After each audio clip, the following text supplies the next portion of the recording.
he was a politician, he really worked hard to keep politics out of our decision making. So I just wanted to commend him on the direction that he's given the board over the years and for his ability to speak directly. He prides himself on speaking truth to power, but I think he's happy to speak to anybody about anything. But we really admire him, and I'm sure this resolution doesn't capture all of our thoughts, but I'm going to read it and present it to him this evening. Whereas Michael J. Collins has served as a member of the Board of Education of Baltimore County with distinction and honor from July 1st, 2011 through December 4th, 2016, and he has provided exemplary service to the students, parents, and staff of Baltimore County Public Schools. And whereas Mr. Collins has worked actively for the achievement of all Baltimore County students with focus on preparing all students to be globally competitive.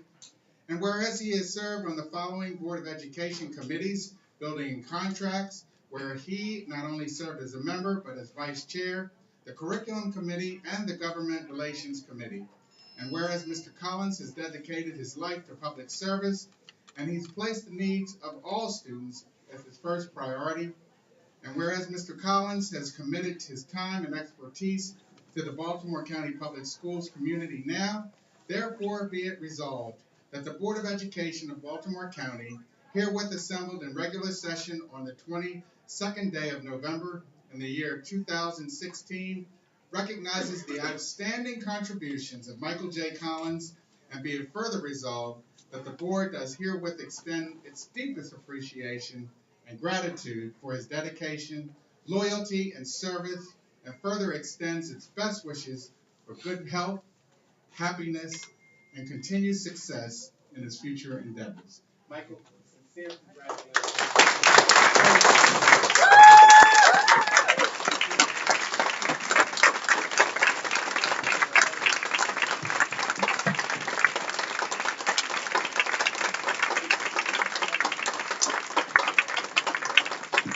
And I have no doubt whatsoever that he has a few words to say. As you all know, I never saw a microphone I didn't like. First thing I wanted to tell you, I noticed as Chuck was reading this really whereas overwhelming resolution, I noticed at the bottom there is a PS. It says, and don't let the door hit you in the... It really doesn't say that. I do have a couple of things I want to say. First of all, I want to thank all of you for your kind remarks. Abby, that was very generous of you. I don't know if why can't I think of his name right now? Bill Lawrence is still here or not. But, and also Bosch and all the folks who spoke last time and my colleagues on the board who spoke. It's very generous of all of you to say nice things, and I really do appreciate it. It's been a great honor to serve on the Board of Education for Baltimore County. When I was asked to do this 5.5 years ago by the county executive and the governor, my first reaction to them was, are you nuts? I'm going to be 71 in a month, and are you sure you want an old man on the board? Well, when I got here, there were a lot of old men on the board already, who are also gone by now, except for the oldest of all, David Uhlfelder, who's still here. But, David outlasted me, but David and I are the longest serving. David is the longest serving member of the board. I do want to just make a couple of remarks, and I know that I always talk too long, but that's just the way it goes. I really tried hard to do good things, and I also, as Chuck aptly said, I speak what I believe to be truth to power, and I speak it very distinctly, and sometimes very directly. And I just did want to say that if I ever said anything that offended any of you personally, I beg your pardon, because I never intend any of my comments to be directed at your person, only at your policy. It's wisdom, or in the case of my comments, usually it's lack of wisdom. But in any event, I did want to make sure that I said that. I do want to, though, take credit, and I'm sorry not surprised, but sorry that so many of the teachers left because they have to go home and continue to work. But David and I are the two original board members who were here in 2011 when we made the decision, I should say in 2012, made the decision to hire Dr. Dance as our superintendent. And that was a leap of faith, to be sure. He was 30, coming to be superintendent of the 25th largest school system in the United States. We took that leap of faith, believing that he had the kind of vision and the kind of personality that was something that would help our system move forward. In no way did we view that as a reflection on our previous superintendent, Dr. Joe Hairston, who is not only a great personal friend of mine, but he was also a great superintendent. But the board decided to move forward with Dr. Dance and to make the generational switch. I'm very proud of that decision that we made back then, David, you and I, and the board at that time.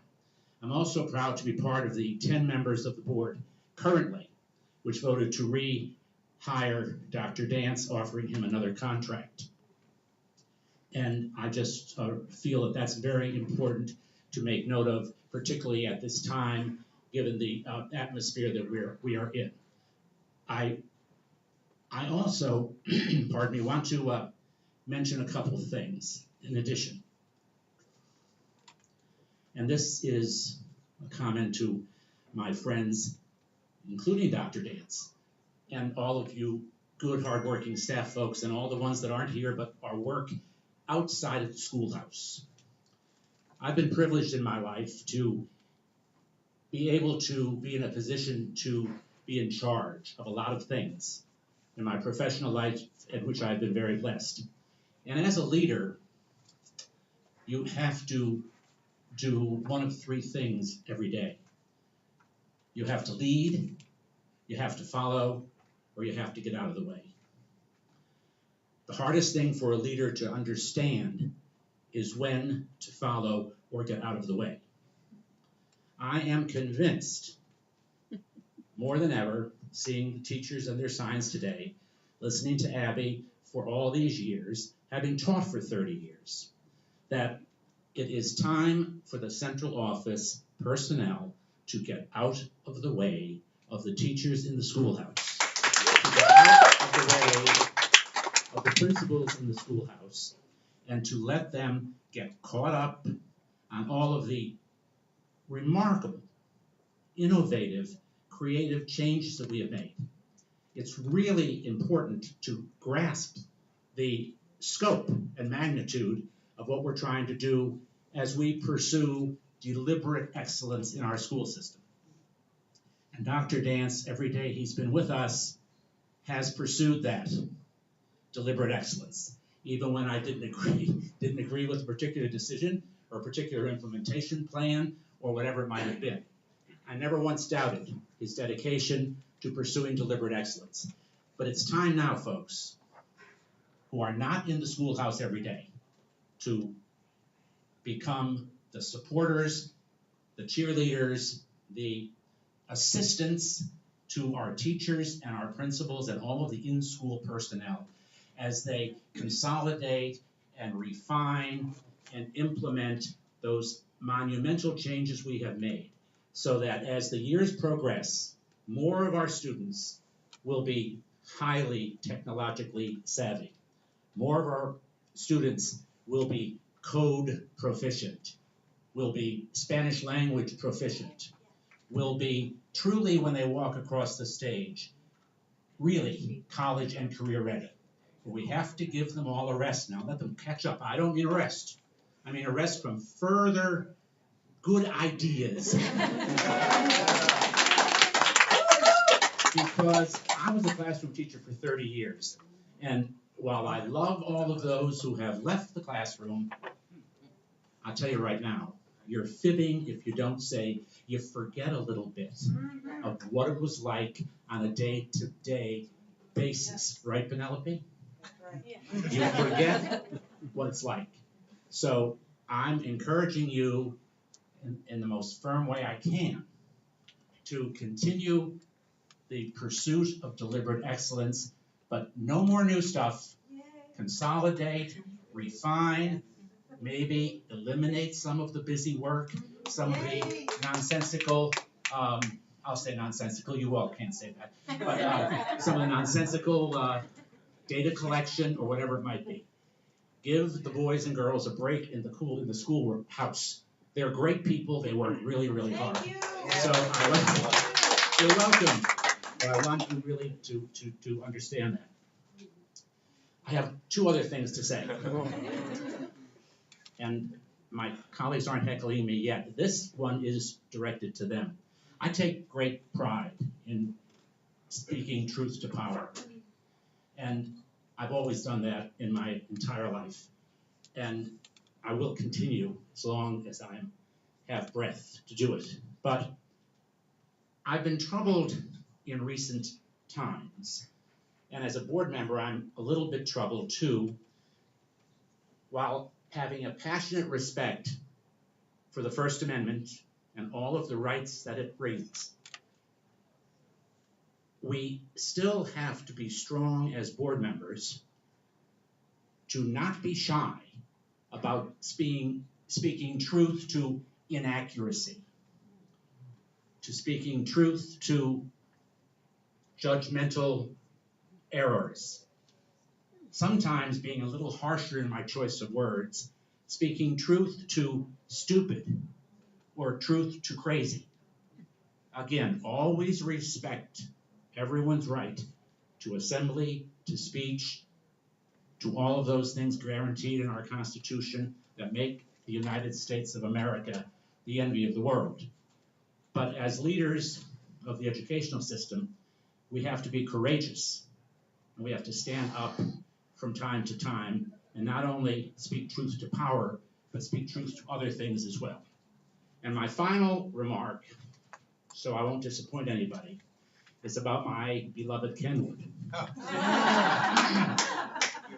The defining institution of my life was Kenwood High School. All that I have, all that I ever am, ever became, I owe to Kenwood High School.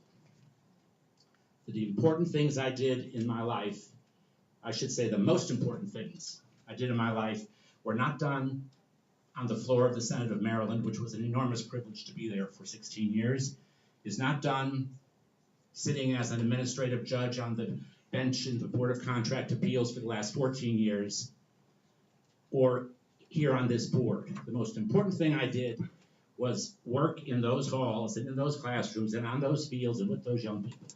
So I am officially now turning over the guardianship of Kenwood to my friend Steve Birch, who is a graduate of Kenwood, class of 1974, to June Eaton, who is the representative of our district, the 7th District, and to my seatmate, Marisol Johnson, who is just a wonderful human being.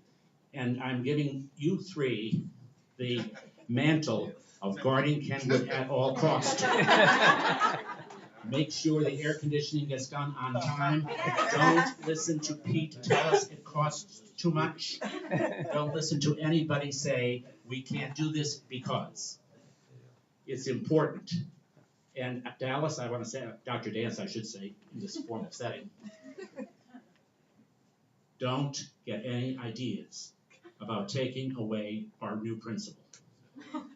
Kenwood has an outstanding young 33-year-old principal, Brian Powell, who has captivated the student population and the community in a few short months. And let me tell you something, that's my community. I represented them in the legislature. They've been wonderful to me. But you don't captivate them in a couple months unless you're one heck of a person. So I want to make sure that he stays there. So as you all are letting the teachers implement all of these new changes and pursue that deliberate excellence and that college and career ready students that will walk across the stage, that you leave him there to share for at least a lot of years.